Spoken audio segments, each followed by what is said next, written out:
Ramkripal sir, ये बताइए कि ये तमाम बातें महबूबा मुफ्ती अब चुनाव के दौरान क्यों लेकर आ रही हैं कि उस समय कौन किसके दरवाजे पर 3 महीने, 4 महीने, 5 महीने कौन खटखटा रहा था। दूसरी चीज कि अभी योगी आदित्यनाथ की एंट्री नहीं हुई है, कल से वो आ रहे हैं 2 दिन के लिए, अभी से बुलडोजर केंद्र बिंदु में क्यों आ गया?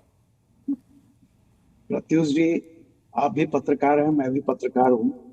राजनीतिज्ञों को बहुत समय दीजिए, ठीक है, लेकिन हम भी आपकी बिरादरी के हैं, थोड़ा हम लोगों का भी ख्याल नहीं रखा सर, कीजिए। बिल्कुल सर, बिल्कुल सर।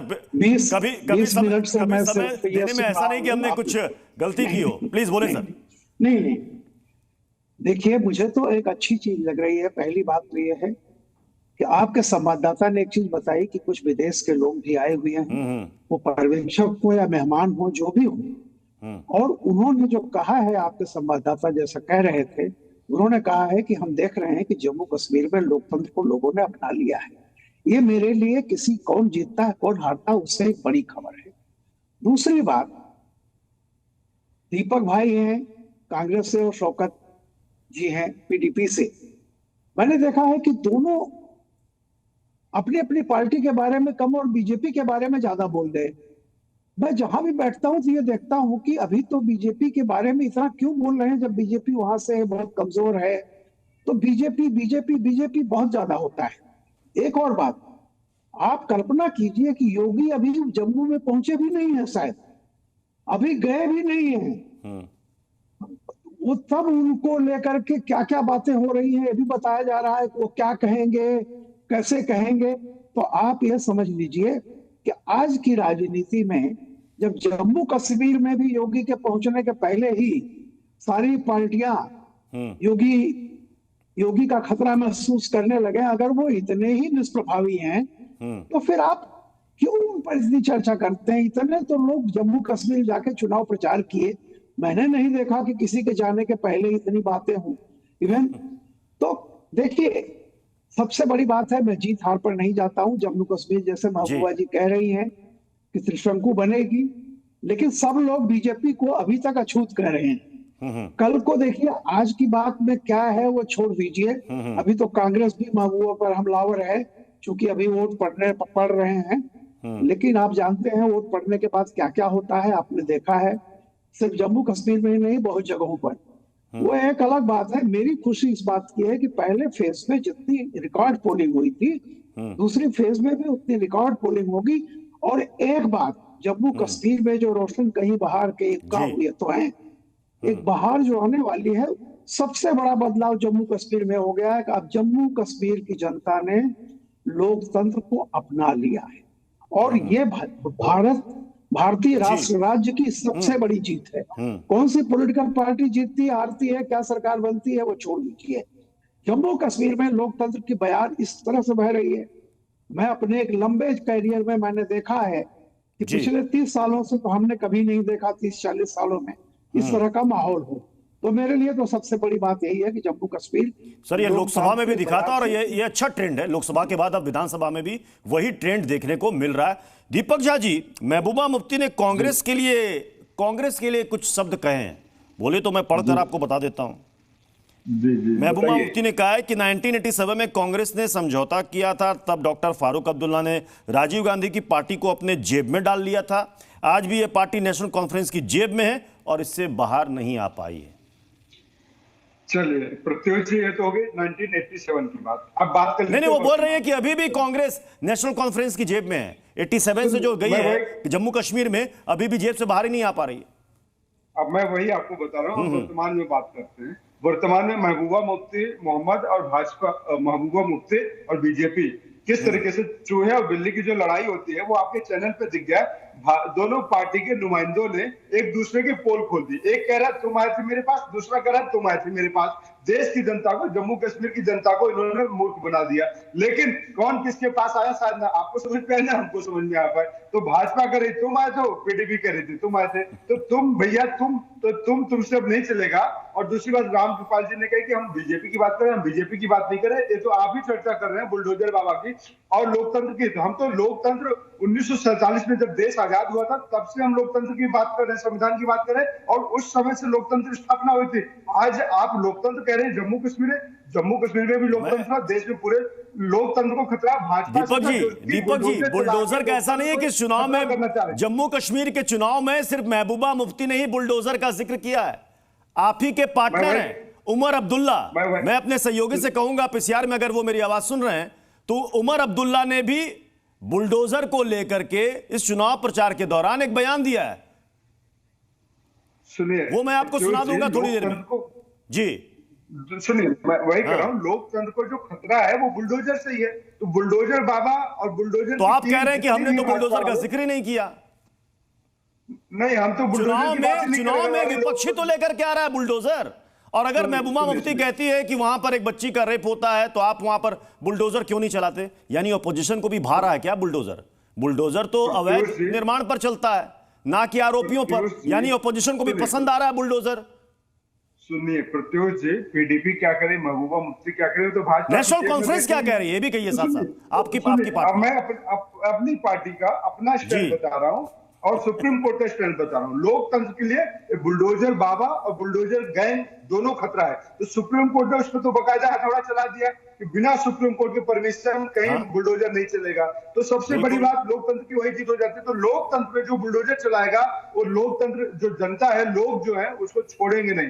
बिना कानून सम्मत लोग बुलडोजर चलाने वाले आतंकवादियों से कम नहीं है। जिन्होंने जिसके घर ढहाए हैं वो आतंकवादियों से कम नहीं है। आप देखते हैं किस तरीके से एनकाउंटर में लोग मार दिए जाते हैं। योगी आदित्यनाथ वही है जिनके ऊपर बहुत ढेर सारे केसेस पड़े हुए थे। अगर लोकतंत्र ना होता तो योगी आदित्यनाथ को मार दिया गया होता, सबकी पुलिस मार दी होती। लेकिन इस देश में लोकतंत्र था, इसलिए सब बचे हुए हैं। अगर भाजपा का शासन आएगा, बुलडोजर शासन आएगा, तो सब मार दिए जाएंगे। ये भाजपा का चरित्र है। इसीलिए जनता अब समझ गई है कि ऐसी सरकार जो निहत्थे और लोगों को, बेगुनाहों को मारते हैं, इन लोगों से बचना है। तो भाजपा को खदेड़ना, चाहे जम्मू कश्मीर हो, चाहे दिल्ली हो, चाहे मध्य प्रदेश हो। अब इनका जाल कहीं निकलने वाला है। इसलिए मैंने कहा लोकतंत्र की जीत उसी दिन हो गई जिस दिन सुप्रीम कोर्ट। सिद्धार्थ यादव जी, पिछली बार लोकसभा चुनाव में भी योगी आदित्यनाथ गए थे, वो जम्मू रीजन गए थे। जम्मू रीजन में तो चलिए बीजेपी की बल्ले बल्ले, वो आपका स्ट्रांग रीजन है। लेकिन क्या इस बार जो इनका 2 दिन का दौरा है, कल तो जितनी मुझे जानकारी है कल इनका जो दौरा होगा वो जम्मू का होगा, क्या वो वैली भी जाएंगे, कश्मीर घाटी भी जाएंगे चुनाव प्रचार करने के लिए? देखिए प्रत्युष जी, सबसे पहले मैं एक आपत्ति दर्ज कराता हूं। आपके शो पर बैठ करके ये कहना कि योगी आदित्यनाथ जी को मार दिया गया होता, ऐसा कर दिया गया होता, ये सब बातें कहना बहुत आपत्तिजनक है। तो आपको इन बातों से परहेज करना चाहिए। मैं कांग्रेस की प्रवक्ता से आग्रह, लेकिन आज आप जिस तरीके से बेगुनाहों को मार, एक एक करके दीपक जी नहीं, दीपक जी एक एक करके बोले, फिर बेगुनाही का एक साथ बोलते हैं, फिर आवाज समझ में नहीं आती है। जी दीपक जी को और सिद्धार्थ जी को एक साथ रखिएगा स्क्रीन पर प्लीज, पीसीआर जी। बेगुनाही का सर्टिफिकेट आजम खान पर भी 300 केसेस, 300 मुकदमे चल रहे हैं, भी जीवित है, सब लोग हैं। तो इसलिए आपने दीपक जी एक सेकंड, दीपक जी भाजपा की सरकार में आप देखिए किस तरीके से बेगुनाहों को मारा जा रहा है। दीपक जी आपने अपनी पूरी बात आपने रख दी, तसल्ली से रख दी। अब जरा जवाब भी सुन लीजिए। हाँ बोले सिद्धार्थ जी। ये जो बौखलाहट होती है ना कि अपनी बात कह के भाग जाएंगे और दूसरे की नहीं सुनेंगे, ये दिखाता है कि अंदर गहराई कितनी है। अब देखिए सच्चाई ये है, आज इस देश में लोकतंत्र की बड़ी बड़ी बात अभी कांग्रेस पार्टी के प्रवक्ता करना चाह रहे हैं। जिस प्रदेश का चुनाव है वहां लोकतंत्र किसके कारण है उस पर भी जाकर के किसी का तो प्रकाश डालिए। आप लोगों के शासनकाल के और आप लोगों के गठबंधन पार्टनर्स के, आप लोगों की नीतियों के कारण आप देश के एक हिस्से में लोकतंत्र नहीं रख पाए, देश के एक हिस्से में संविधान नहीं रख पाए। और आज जब एक सूबे का मुख्यमंत्री उस प्रदेश में चुनाव प्रचार के लिए जा रहा है तो ये लोकतंत्र दिखाई देकर के कह रहे हैं कि वो नहीं जाना चाहिए। ये कैसा लोकतंत्र हुआ? अरे कैसा लोकतंत्र हुआ जी? आप इतना सा नहीं सुन सकते कि आपकी कमजोरी है, आप में इतना सा संयम है, आप लोग की कमजोरी है, क्योंकि आप लोग सच्चाई के साथ लोग नहीं कर सकते। ये दुर्भाग्य है इस लोकतंत्र का। आप आज देश के लोकतंत्र का मजाक उड़ाते हैं। आपके टाइम पे हो जाता है, आपके टाइम पे हो जाता है, पठानकोट आपके टाइम पे हो जाता है, और बातें करते हैं लोकतंत्र की, बातें करते हैं आतंकवाद की। आपने इस देश में जितना आतंकवाद फैला है पाकिस्तान के साथ, आपको बुलवाते रहिए, कोई आतंकवाद फैला, आपके दर्शक भी समझ पा रहे हैं। जम्मू कश्मीर में लोग मारे गए, दो लोग अपनी बात कहना चाहें पर ये लोग आपके दीपक जी आप भी समझते हैं स्काइप से अगर कोई एक शख्स बोल रहा होता, दूसरा बोलेगा, ओवरलैप होगा, आवाज किसी को समझ में नहीं आएगी। मैंने कहा कि बुलडोजर का जिक्र सिर्फ महबूबा मुफ्ती ने ही नहीं किया, बुलडोजर का जिक्र इससे पहले उमर अब्दुल्ला ने भी किया था। क्या कुछ कहा गया अब तक, वो सुन लीजिए।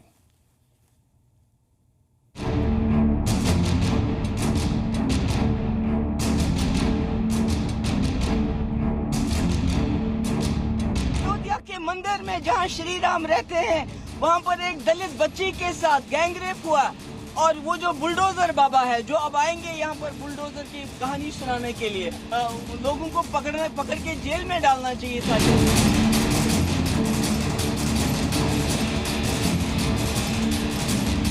महबूबा मुफ्ती को ये पता चल गया है कि जम्मू कश्मीर में दाल गलने वाली नहीं है, हताशा में अब यूपी को लेकर बयान दे रही है।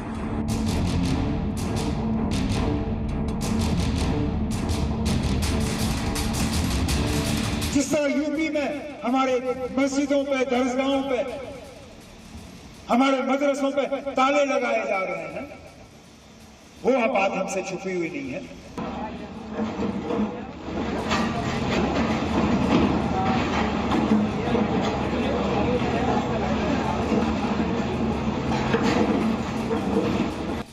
बुलडोजर पे हर एक व्यक्ति के हाथ नहीं फिट हो सकते,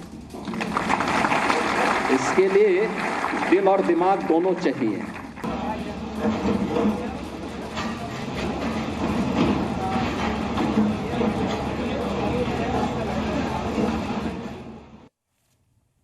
शौकत जी, महबूबा मुफ्ती ने कहा कि अयोध्या की सीट पर प्रभु श्री राम ने बुलडोजर चला दिया, तो ये लोकसभा चुनाव में किसने बुलडोजर चला दिया पीडीपी पर? क्यों नहीं जीत पाई महबूबा मुफ्ती अपनी सीट? देखिए, ये एक डिफरेंट नहीं, डिफरेंट कैसे है? डिफरेंट कैसे हो गया यहाँ? लोकसभा की सीट वो भी थी, लोकसभा की सीट ये डिफरेंट कैसे हो गया? आप सुन लीजिए सर, जहां से महबूबा मुफ्ती जी ने कॉन्टेस्ट किया और वो इलेक्शन हार गई, वहां पर बीजेपी को 2 महीने तक कोई कैंडिडेट ही नहीं मिला, और ना कश्मीर वैली में अपना कैंडिडेट उतार पाई। बीजेपी को तो यहाँ कैंडिडेट ही नहीं मिला। मेरे सवाल का ये जवाब नहीं हुआ, मेरे सवाल का ये जवाब नहीं हुआ। सवाल बिल्कुल सीधा था। आपने कहा कि अयोध्या की सीट पर प्रभु श्री राम ने बुलडोजर चला दिए, बीजेपी उस सीट हार गई, महबूबा मुफ्ती अपनी वो सीट क्यों नहीं बचा पाई, हार क्यों गई? मैं ये कह रहा हूं कि जहां पर महबूबा मुफ्ती जी कॉन्टेस्ट, अच्छा, इस बार क्यों नहीं लड़ रही महबूबा मुफ्ती चुनाव खुद? देखिए, ये उनका फैसला है कि वो यूटी में चुनाव नहीं लड़ेंगी। वो उन्होंने अपनी पार्टी के साथ जो है वो मशवरा करके उसको डिसाइड किया कि मैंने यूटी में जो है वो कॉन्टेस्ट नहीं करना है। वो तो उनका एक पर्सनल, एक जाती उनका फैसला है। जहां तक बात रही कि वो हार गई, आप देख लीजिए यहाँ वैली की 3 सीटों पर बीजेपी को कैंडिडेट ही नहीं मिला। वो महबूबा मुफ्ती जी को क्या कहेंगे? ये तो एक पार्ट एंड पार्सल है इलेक्शन का, हार और जीत जो है इसको लेकर चलना है। जीतना रामकृपाल सर ये कह रहे हैं वो महबूबा मुफ्ती का ठीक है, वो चुनाव हार गई, चुनाव उनका फैसला, चुनाव नहीं लड़ना चाहती, नहीं लड़ेंगी। लेकिन एक सवाल जो बार बार उठाया जा रहा है विपक्ष की तरफ से कि भाई कश्मीर वैली में बीजेपी कितने उम्मीदवार उतार पा रही है? मात्र 19। क्या उनको और उम्मीदवार वहां नहीं मिल रहे? इतने दिनों के बावजूद, इतने दिनों के संघर्ष के बावजूद वो अपने संगठन को खड़ा कर नहीं पा रही है, तो कैसे सरकार बनेगी? मैं एक चैलेंज देता हूं बीजेपी को। अच्छा, अगर शौकत जी थोड़ा हमें मौका नहीं, चैलेंज सुन लेते हैं सर। हाँ, क्या चैलेंज दे रहे हैं? एक सीट वैली की, एक सीट जो है मुझे जिता के दिखा दे, ये मेरा चैलेंज है बीजेपी को। वैली की 47 सीट्स में से कोई एक सीट बता दी मुझे जो जीतने वाली, एक seat. Siddharth Yadav ji, open challenge है, ओपन चैलेंज है। 19 उम्मीदवार वैली में, एक भी जीता के आप दिखा दीजिए। अगर मान लीजिए जीत गए तो फिर क्या होगा? पीडीपी राजनीति छोड़ देगी? नहीं, पीडीपी चुनाव लड़ना बंद कर देगी? राजनीति थोड़ी करेगी। तो प्रत्युष जी, उनने वैसी भी राजनीति छोड़ी हुई है। शीर्ष नेता लोकसभा हार गई, विधानसभा वो लड़ नहीं रहे। नहीं, आपने ओपन चैलेंज किया है, तो मैं चाह रहा हूं कि सिद्धार्थ जी इसका चुनौती को स्वीकार कर रहे हैं। सिद्धार्थ जी, अरे हम तो स्वीकार कर रहे हैं, आप इनसे पूछ लीजिए क्या करेंगे, क्या देंगे? अब देने के बचा क्या है इनके पास? अब ये भी बता दीजिए कि अगर वो मान लीजिए एक सीट जीत गए तो फिर आप क्या कीजिएगा? शौकत भाई, मैं ये मान लूंगा कि बीजेपी ने जम्मू कश्मीर के लोगों का दिल जीत लिया है, मान लूंगा। मैं ओपनली जो है इसी तरह डिबेट में जीत लिया, वो कहूंगा, मैं मान लूंगा। रामकृपाल सर बड़ी बात कह रहे हैं। कश्मीर वैली की एक सीट अगर बीजेपी जीत गई तो ये कह रहे हैं हम पीडीपी ये मान लेगी कि बीजेपी ने सबका दिल जीत लिया। देखिए, सब लोग जानते हैं जम्मू कश्मीर एक राज्य है, पूरा चुनाव हो रहा है वहां का। अब ये कहना कि घाटी में कौन, सबको पता है कि घाटी में बीजेपी की स्थिति कमजोर है। अभी एक बात जो शौकत भाई ने कहा कि लेकिन सर मैं थोड़ा सा इंटरप्ट करना चाहूंगा। एक डीडीए के चुनाव में वैली में पहली एक सीट थी जो बीजेपी जीती थी। हाँ बिल्कुल, लोकल बॉडी नहीं मैं ये कह रहा हूं कि देखिए, जैसा वो कह रहे थे कि बीजेपी वहां बिल्कुल नहीं है, जिस सीट पर महबूबा मुफ्ती हारी है वहां तो बीजेपी थी ही नहीं, कह रहे हैं। उसके बावजूद, बीजेपी के न होने के बावजूद महबूबा हार गई। ये अपने आप में आप क्या बयान दे रहे हैं कि मतलब महबूबा की अपनी स्थिति क्या है वहां पर, कि बीजेपी जहां नहीं भी है वहां से भी नहीं जीत पा रही है और उनको अयोध्या दिखाई पड़ रहा है। दूसरी बात, एक दूसरी बात, दीपक भाई एक बात कह रहे थे, मैं केवल दीपक भाई एक बात कह रहा हूं कि जिस बुलडोजर की बात आप लोग कर रहे हैं, मैं उसके समर्थन या विरोध में कुछ नहीं कहूंगा, लेकिन लोकतंत्र में आजादी से आज तक कांग्रेस पार्टी या कोई भी पार्टी का कोई मुख्यमंत्री उत्तर प्रदेश में दोबारा सत्ता में नहीं आ सका, लगातार कभी नहीं हुआ। यह सिर्फ रिकॉर्ड योगी जी ने ही बनाया। आप सोचिए कि इतना अच्छा काम करने वाले आपके मुख्यमंत्री फलाना इतने सालों में रहे, कभी रिपीट नहीं हुए, न समाजवादी के, न आपके, न बीएसपी के, कोई भी नहीं, सिर्फ योगी हैं। तो योगी का क्या है? अगर रिमार्क आज योगी का बुलडोजर ये प्रतीक है, इसका मतलब उत्तर प्रदेश की जनता ने माना कि बुलडोजर न्याय का प्रतीक है। और योगी को 17 के में जब आए थे, 17 में और 22 में 2 बार चुना, जो उत्तर प्रदेश का आज तक का रिकॉर्ड है जिसे कोई नहीं तोड़ सका है। 70 साल में 60 साल राज करने वाली कांग्रेस भी नहीं तोड़ सकी। दीपक जी और शौकत जी, मैं आपके पास आ रहा हूं, लेकिन उससे पहले एक बयान काफी सुर्खियों में है इन दिनों, प्रधानमंत्री नरेंद्र मोदी का बयान जम्मू कश्मीर को दिया हुआ, वो आपको सुनाते हैं। ये निराशा की गर्त में डूबे हुए वो लोग हैं जिनको आर्टिकल 370 का हटना भी असंभव लगता था। आज हमारी आंखों के सामने आर्टिकल 370 की जो दीवार थी ना, उस दीवार को मैंने कब्रिस्तान में गाड़ दिया है। और जो सपने संजो रहे हैं कि वे कभी 370 से पुनर्जागरण करेंगे, फिर से लगाएंगे, वो कान खोल करके सुन ले, ये विरासत मामूली विरासत नहीं है। उमेश तलाशी भी अब हमें ज्वाइन कर चुके हैं। उमेश तलाशी जी, आवाज जा रही है ना, नेशनल कॉन्फ्रेंस के प्रवक्ता जी। उमेश तलाशी जी बताइए, जिस 370 को आपने अपने मैनिफेस्टो में रखा है, उसे तो पीएम मोदी ने उसकी दीवार को कब्रिस्तान में दे दिया, कैसे निकालेंगे कब्रिस्तान से बाहर? देखिए जनाब, पीएम मोदी साहब के बयान है, इलेक्शन का टाइम है, उनका हक है। उन्होंने तो पिछले इलेक्शंस में तो इस तरह के भी बयान दिए थे कि मंगलसूत्र छीने जाएंगे और वो मुसलमानों को दिए जाएंगे। देखिए, बयानबाजी पे मत जाइए, हमारी स्ट्रगल है, हम इस चीज पे फाइट करेंगे और स्ट्रगल जारी रहेगी। तो उनका काम है इस टाइम ऐसे बयान देना, अपने वोटर्स का जो प्रोत्साहन बढ़ाना, लेकिन इन चीजों से हम डगमगाने वाले नहीं हैं। तो जब आप कह रहे हैं कि 370 को लेकर के ये चुनावी बयानबाजी है, इसका मतलब उमर अब्दुल्ला भी जो 370 को लेकर कह रहे हैं वो भी सिर्फ चुनावी बयानबाजी है? क्योंकि हकीकत सबको पता है, जब तक केंद्र में आपकी सरकार नहीं होगी तब तक आप इस पर एक कदम आगे बढ़ नहीं पाएंगे। सुनिए, हमने अपने मैनिफेस्टो में रखा है और हमारी कोशिश, हमारी स्ट्रगल इस चीज पे जारी रहेगी। तो कांग्रेस आपके साथ है ना इसमें कोई दो राय? देखिए, कांग्रेस का अपना मंशूर है, एक इलेक्टोरल, आप लोग अलग अलग चुनाव लड़ रहे हैं मतलब? अपना सुनिए, एक इलेक्टोरल, सुनिए जवाब सुनिए ना, एक इलेक्टोरल अलायंस है, कांग्रेस का अपना मंशूर है, हमारा अपना मंशूर है, हम अपने मंशूर से पीछे हटने वाले नहीं। जी शौकत चौधरी जी, महबूबा मुफ्ती ने कहा कि हमारे बिना किसी की सरकार नहीं बनेगी। अब तलाशी जी आप बताइए, कौन सा रास्ता तलाशेंगे अगर मान लीजिए कि आपके नंबर्स उतने नहीं आए तो? महबूबा, अभी हाँ, assumptions महबूबा जी का घर देखिए, तलाशेंगे, देखिए, पीडीपी का घर तलाशेंगे या नहीं? देखिए मैं आपको, हमें तलाशने की जरूरत नहीं है। आपको तलाशी की जरूरत नहीं है? आपको नतीजे समझ में आ जाएंगे। 8 तारीख को नतीजे आने हैं, आपको बिल्कुल देख लेंगे आप किस प्रचंड बहुमत। अगर मान लीजिए कि अगर मान लीजिए आप लोगों को नंबर नहीं आता, जादुई आंकड़ा नहीं आता, पीडीपी का दफ्तर या फिर इंजीनियर राशिद? देखिए अजम्पशंस पे बात, अगर मगर वाली बात ही नहीं है यहाँ पे। अगर मगर की बात सब ये अगर मगर देख लिया लोगों ने जम्मू कश्मीर में 10 साल पहले। अगर मगर की डगर भी देख ली है लोगों ने सर। अगर मगर को छोड़िए इस टाइम जनाब, अगर मगर को छोड़िए, ग्राउंड पे स्ट्रांग है। बताइए शौकत चौधरी जी, बताइए शौकत चौधरी जी, इतने बयान देने का क्या मतलब हुआ? इतने बयान देने का क्या मतलब हुआ? आपको कांग्रेस और नेशनल कॉन्फ्रेंस ने बिल्कुल अछूत बनाकर कोने में छोड़ दिया। बताइए, इतना बयान आप दिए जा रहे हैं कि हमारे बिना सरकार, आपको तो कोई रत्ती भर भी भाव नहीं दे रहा।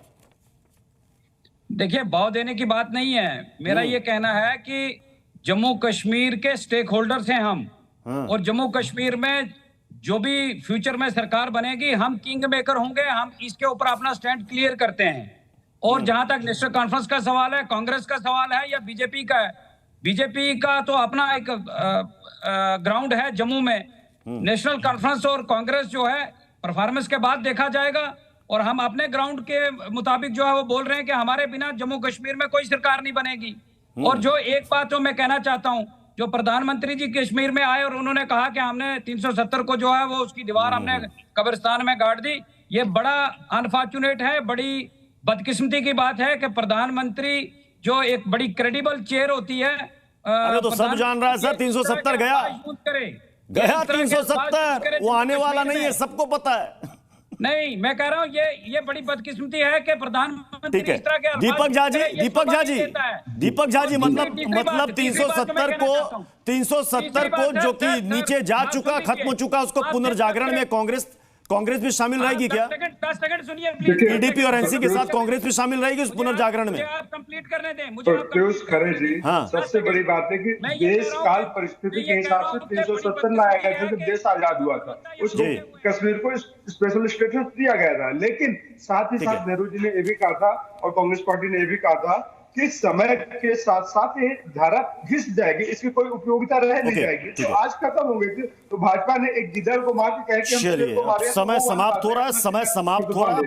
क्या होगा, किसकी सरकार बनेगी, अब ये तो जनता जनार्दन ही तय करेगी, जिससे नतीजे आएंगे। बहुत बहुत शुक्रिया आप सभी का हमारे साथ टू द पॉइंट में जुड़ने के लिए। खबरें जारी, बने रहिए जी न्यूज के साथ। जी न्यूज।